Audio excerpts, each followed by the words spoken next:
अस्सलामुअलैकुम dear students.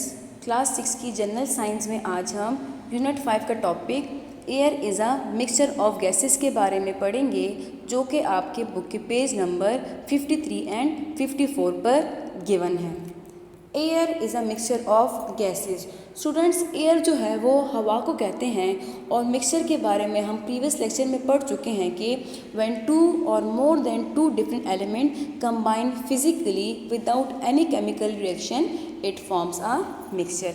यानी कि जब दो या दो से ज़्यादा एलिमेंट फिजिकली कंबाइन होते हैं तो वो क्या बनाते हैं, वो मिक्सचर बनाते हैं। अब एयर को मिक्सचर क्यों बोला जाता है?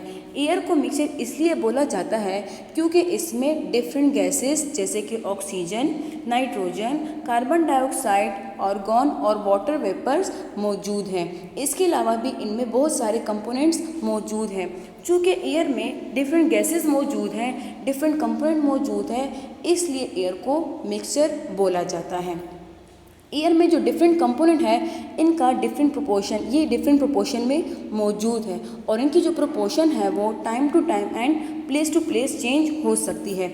जैसे कि जो ऑक्सीजन गैस है उसकी जो कंसंट्रेशन है वो हाई एल्टीट्यूड पे कम होती है।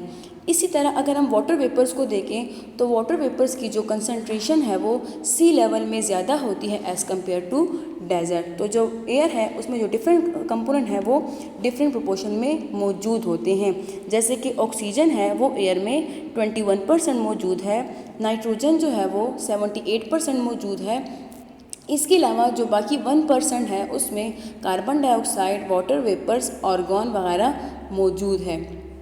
जैसे कि ऑक्सीजन एंड नाइट्रोजन एयर का टोटल 99% बनाते हैं। यानी कि एयर जो है वो 99% ऑफ ऑक्सीजन एंड नाइट्रोजन से मिलकर बना है, इसलिए ऑक्सीजन एंड नाइट्रोजन को मेजर कंपोनेंट ऑफ एयर भी कहा जाता है।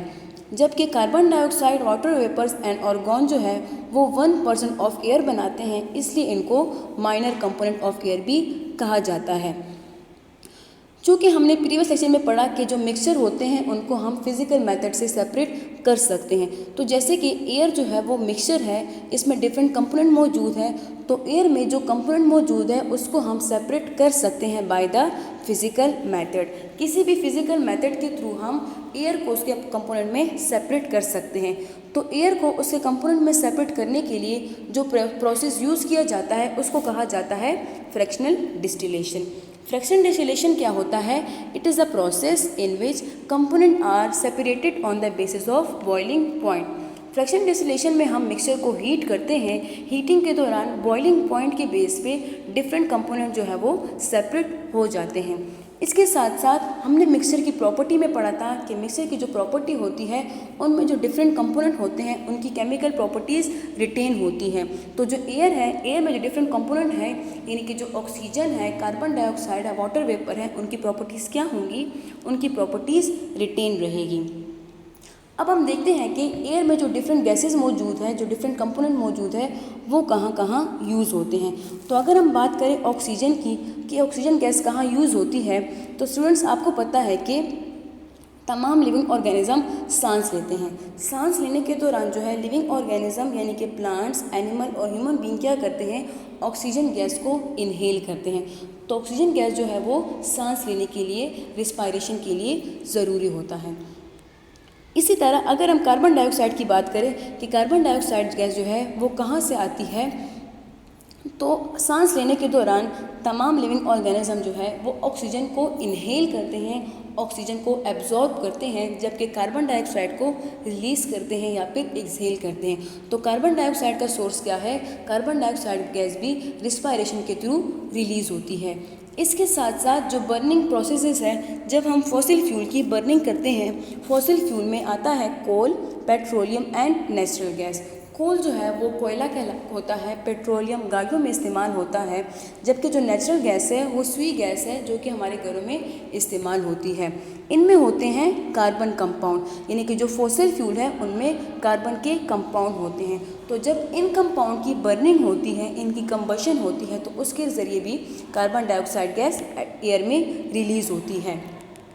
जो डेड बॉडीज़ होते हैं, डेड बॉडीज़ की माइक्रो ऑर्गेनिज्म डिकम्पोजिशन करते हैं। इस डिकम्पोजिशन के दौरान भी कार्बन डाइऑक्साइड गैस एयर में रिलीज़ होती है।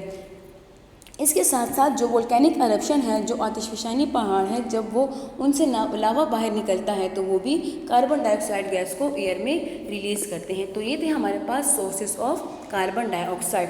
कार्बन डाइऑक्साइड की जो नॉर्मल कंसनट्रेशन है वो एयर में 0.03% मौजूद है, जबकि जो ह्यूमन एक्टिविटीज़ है such as industries, vehicle and burning of fossil fuel वगैरह, इसकी वजह से कार्बन डाइऑक्साइड की जो कंसनट्रेशन है वो एयर में ज़्यादा हो रही है।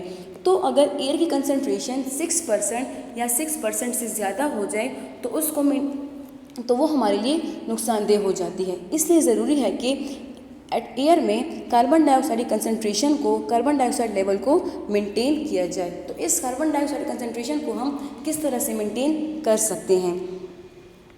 कार्बन डाइऑक्साइड जो है उसको प्लांट्स इस्तेमाल करते हैं in the process of photosynthesis. Photosynthesis क्या प्रोसेस है? ऐसा प्रोसेस जिसमें ग्रीन प्लांट सनलाइट की प्रेजेंस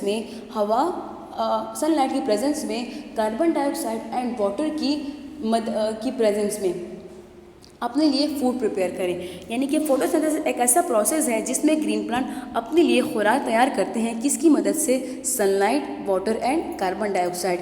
तो प्लांट जो है वो क्या करते हैं, वो इस कार्बन डाइऑक्साइड गैस को फोटोसिंथेसिस के प्रोसेस में इस्तेमाल करते हैं। तो अगर हम ज़्यादा से ज़्यादा प्लांट लगाएंगे, ज़्यादा से ज़्यादा दरख्त लगाएंगे तो क्या होगा, वो प्लांट जो है वो कार्बन डाइऑक्साइड गैस को एब्जॉर्ब करेंगे। तो इस तरह से एयर में, एटमॉस्फेयर में कार्बन डाइऑक्साइड का लेवल जो होगा वो मेंटेन रहेगा।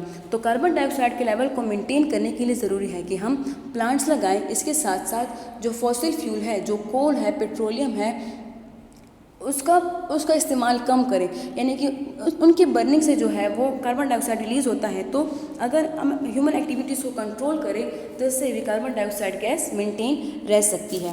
कार्बन डाइऑक्साइड गैस जो है वो वाटर सॉल्युबल है, यानी कि अगर कार्बन डाइऑक्साइड अगर एटमॉस्फेयर में मौजूद है तो वो क्या करता है, वो बारिश के पानी के साथ मिलकर ओशन एंड रिवर्स में चला जाता है।